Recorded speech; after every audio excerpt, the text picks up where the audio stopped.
Okay, hello, assalamu alaikum, and welcome to Learning Excel with Miss Nuria. In today's tutorial, we are going to see how to format data as text type, okay? So when we have a data,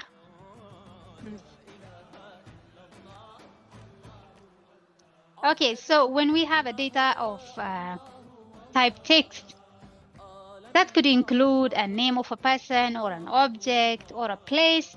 It could also mean a password. So passwords usually combine numbers and letters or special character as in this.